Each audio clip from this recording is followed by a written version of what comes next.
करवा चौथ उत्तर भारत के खास त्योहारों में से एक है, जो खास तौर से विवाहित महिलाओं के लिए है।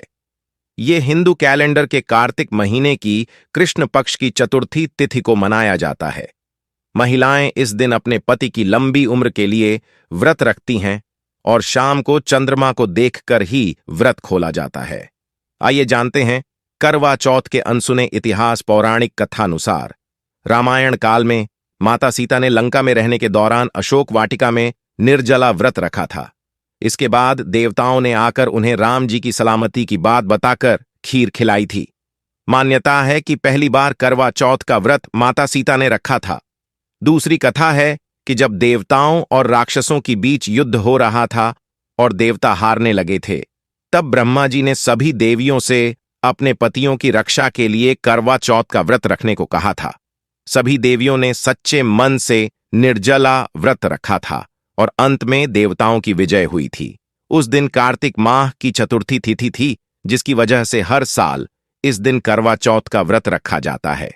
पौराणिक कथा के अनुसार महाभारत काल के दौरान जब अर्जुन तप के लिए नीलगिरी पर्वत जाते हैं और दूसरी ओर पांडवों पर संकट आन पड़ता है, तब द्रौपदी श्री कृष्ण से उपाय पूछती हैं और भगवान कहते हैं कि अगर तुम कार्तिक माह की चतुर्थी को करवा चौथ का व्रत रखती हो तो सभी संकट खत्म हो जाएंगे। द्रौपदी कृष्ण जी के कहने पर विधि विधान से करवा चौथ का उपवास रखती हैं और उनके सभी कष्ट खत्म हो जाते हैं। अब आइए हम जानते हैं करवा चौथ की विधि के बारे में। करवा चौथ के दिन महिलाएं सुबह जल्दी उठती हैं और स्नानादि के बाद अपनी सास द्वारा बनाई गई सरगी खाती हैं। इसके बाद संकल्प लेती हैं कि वह पूरे दिन निर्जला व्रत रखेंगी। फिर दीवार पर गेरू से फलक बनाकर पिसे चावल के घोल से करवा का चित्र बनाती हैं। शाम के समय फलक वाली जगह पर चौकी रखकर उसके ऊपर लाल कपड़ा बिछाती है। फिर शिव पार्वती की तस्वीर रखती है। करवा में 21 सींकें लगाती हैं और करवा के भीतर खील बताशे चूरा भरती हैं। करवा के ऊपर दीपक जलाकर रखती हैं और उसके आसपास पूड़ियां, मीठा हलवा, पकवान रखती हैं। करवा चौथ की पूजा में खास महत्व चावल के आटे का होता है, जिसका प्रसाद बनाया जाता है और बाद में इसे ग्रहण किया जाता है। शाम को विवाहित महिलाएं 16 श्रृंगार करती हैं और फिर करवा के पूजन के लिए एक लोटे में पानी रखती हैं, जिससे वह चंद्रमा को अर्घ्य देती है। फिर घर के उत्तर पूर्व दिशा में करवा माता की तस्वीर लगाती है और माता पार्वती को लाल चुनरी और सुहाग के सामान चढ़ाती है।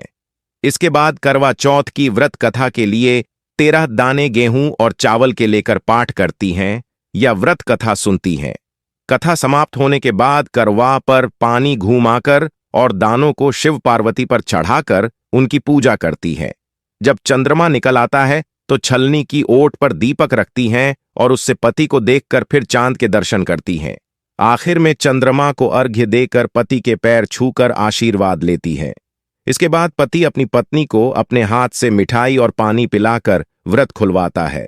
व्रत तोड़ने के बाद सभी सुहागिन महिलाएं अपने परिवार से सभी बड़े सदस्यों के पैर छूकर आशीर्वाद लेती हैं। अगर चाहते हैं कि और जानकारी मिले तो वीडियो को लाइक, शेयर और चैनल को सब्सक्राइब कर दें। बहुत बहुत धन्यवाद। अपना ख्याल रखिए।